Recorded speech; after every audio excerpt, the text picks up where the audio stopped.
ఎప్పుడన్నా ఆలోచించారా సాతానుడికి నేనంటే ఎందుకంత కోపం? భూమి మీద చాలా మందికి మనం అంటే కోపం ఉంటుంది, కొంతమందికి ఉంటుంది మనం అంటే కోపం. మరి ప్రాముఖ్యంగా సాతానుడికి చాలా కోపం ఉంటుంది మనం అంటే.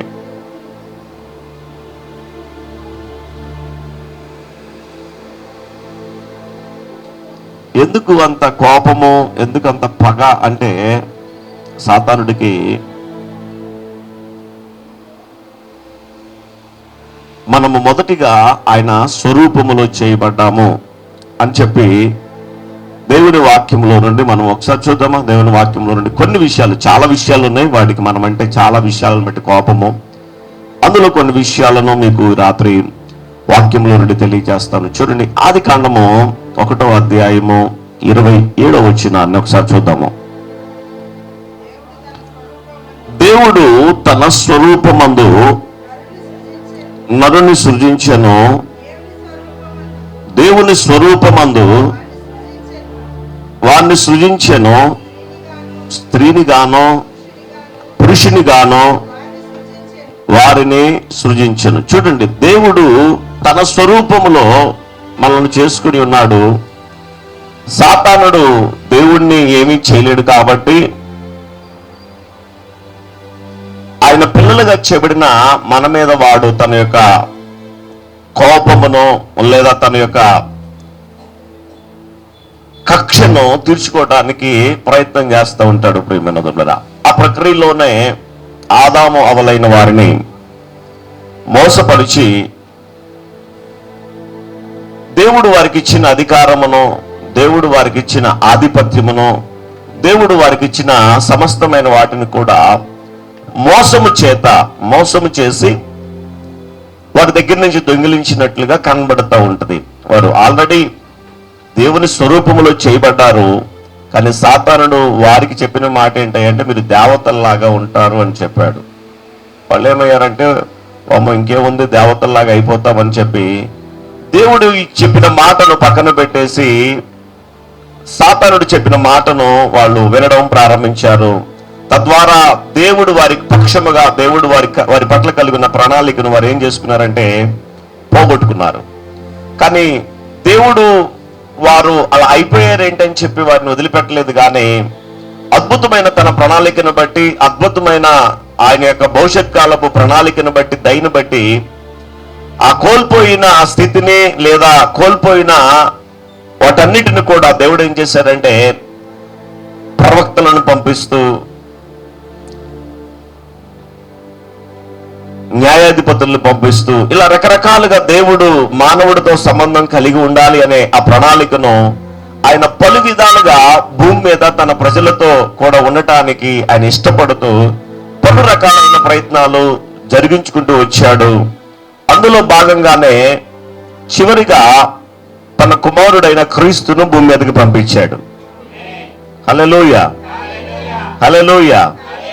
సాతాను మొదటి నుండి కూడా దేవుని ప్రణాళికలను పాడు చేయాలని ప్రయత్నం చేస్తూనే ఉంటాడు. కానీ చాలా వాటి ప్రయత్నాలు విఫలమే అవుతాయి.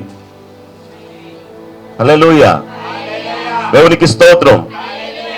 దేవుని యందు విశ్వాసం ఉంచిన వారు, దేవుణ్ణి వెంబడిస్తూ నడిచే వారి జీవితంలో సాతానుడు ఎన్ని కుయుక్తులు పన్ని లేదా ఎన్ని ప్రయోగాలు చేసినప్పటికీ కూడా అవి సంపూర్ణముగా వాడి ఆలోచన నెరవేర్చబడదు. కానీ దేవుని యొక్క ఆలోచన మాత్రమే నెరవేర్చబడుతుంది. ప్రియమైన దుర్మిలరా, అందులో భాగంగానే ఆయన తన స్వరూపమును మనకి ఇచ్చాడు. కాబట్టి ఇప్పుడు ఆ స్వరూపాన్ని పాడు చేయాలని సాతానుడు అవ్వ ఆదాములను మోసపుచ్చితే కొన్ని సంవత్సరాల పాటు దేవునికి వారు దూరస్తులయ్యి దేవుని చేత తోలివేయబడిన స్థితిలో ఉన్నప్పటికీ కూడా మరలా దేవుడు వారిని హక్కును చేర్చుకున్నట్లుగా కనబడతా ఉంటది. హల్లెలూయా. మొదటిగా మనము వాడి దేవుని యొక్క స్వరూపములో చేయబడ్డామని వాడికి కోపం, ప్రియమైన దోన్బిళ్ళారా. రెండవదిగా ఆ తెగిపోయిన బంధము, దేవునికి దూరస్తులైపోయిన ఆ బంధమును తిరిగి మరలా కలపటానికి దేవుడు తన కుమారుడైన క్రీస్తును భూమి మీదకి పంపించి నర శరీర అవతారిగా భూమి మీదకి వచ్చి ఆ మానవులు చేసిన పాపం అంతటికి ఎటువంటి శిక్ష రావాలో, ఎటువంటి అవమానం రావాలో, ఎటువంటి నింద రావాలో, ఎటువంటి ఆ భయంకరమైన స్థితి రావాలో అదంతా కూడా కుమారుడైన క్రీస్తు ఆయన మీద వేసేసుకున్నాడు అంటే ఆయన తన రక్తం ఇచ్చి మనల్ని కొనుక్కున్నాడు. హల్లెలూయా. మొదటిగా సాతాను యొక్క ప్రణాళిక భగ్నం అయిపోయింది. ఏదైతే దేవునికి దూరస్తులుగా వారిని చేయాలని ఆశ కలిగి ఉన్నాడో ఆ ప్రణాళిక చెదరగొట్టబడింది. ఇప్పుడు దేవుణ్ణి వెతకటానికి మనిషి ఎక్కువ ఇష్టపడేదానికంటే కూడా దేవుడే మనుషుల్ని ఎక్కువగా వెతకడానికి ప్రయత్నం చేస్తున్నాడు. దేవునికి స్తోత్రం. హల్లెలూయా. అందుకే మనము పేతురు రాసిన పత్రిక, మొదటి పేతురు రాసిన పత్రిక 1వ అధ్యాయం 17, 17, 18 వచ్చిన ఒకసారి చూసినట్లయితే చూద్దామా. మొదటి పేతురు రాసిన పత్రిక 1వ అధ్యాయం 17, 18 వచనాలు. పక్షపాతము లేకుండా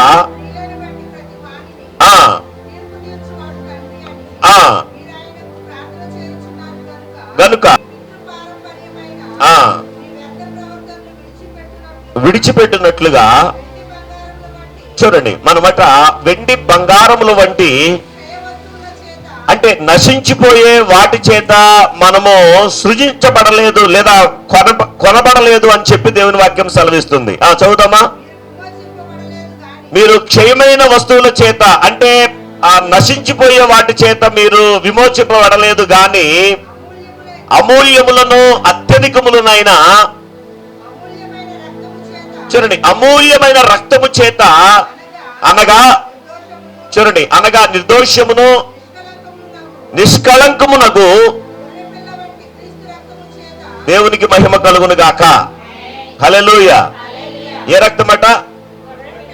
గొర్రెపిల్ల వంటి క్రీస్తు రక్తము చేత విమోచింపబడితిరని మీరు ఎరుగుదురు. చూడండి, మనము క్షయమైపోయే వాటి చేత విమోచింపబడలేదు కానీ క్రీస్తు రక్తము చేత మనము విమోచింపబడ్డాము అని చెప్పి దేవుని వాక్యము సెలవిస్తుంది. ప్రియమైనదులారా, ఆ దూరమైపోయిన ఆ బంధాన్ని మరలా దేవుడు తన దగ్గరికి తన యొద్దకు చేర్చుకోవటానికి ఆయన తన రక్తాన్ని తన ప్రాణాన్ని మన కొరకు ధారపోశాడు. హల్లెలూయా.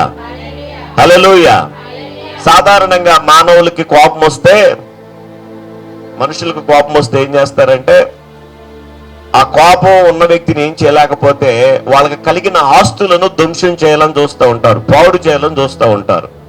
ఏదైతే వాళ్ళకి ఇల్లు ఉంటే ఇల్లు కానీ, లేకపోతే పొలాలు కానీ, ఆస్తులు కానీ, లేదా వాళ్ళకి బిజినెస్లు ఉంటే ఆ బిజినెస్లు కానీ పాడు చేయాలని వాళ్ళు ప్రయత్నం చేస్తూ ఉంటారు.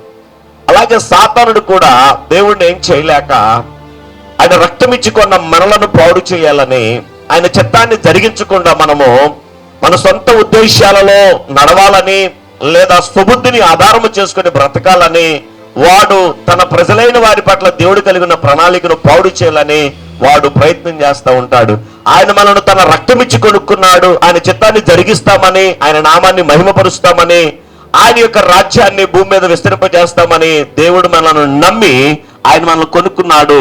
కానీ సాతానుడు దానికి వ్యతిరేకముగా మన జీవితంలో అనేక ప్రయత్నాలు జరిగిస్తూ ఉంటాడు. ప్రియులారా, మొదటిగా మనం ఆయన స్వరూపములో చేయబడ్డాము. స్వరూపములో మనం ఆయన స్వరూపములో చేయబడిన మనము దేవుని యొక్క మాటను నమ్మక సాతానుడి యొక్క మాటను నమ్మి ఆ పోగొట్టుకున్న ఆయన రూపమును, పోగొట్టుకున్న సంబంధాన్ని మరలా తిరిగి దేవుడు సమకూర్చడానికి తన కుమారుడైన క్రీస్తును భూమి మీదకి పంపించాడు. అంత మాత్రమే కాదు గాని ఆయన తన రక్తం ఇచ్చి నిన్ను నన్ను మనలను కొనుక్కున్నాడు. హల్లెలూయా. మన విలువ ఎంత దేవుని దృష్టిలో అంటే ప్రియులారా, ఆయన రక్తమే దారిపోసే అంత, లేదా ఆయన ప్రాణాన్నే మన కొరకు పణంగా పెట్టే అంతగా దేవుడు, అంత గొప్పగా దేవుడు నిన్ను నన్ను మనల్ని చూస్తున్నాడు. హల్లెలూయా.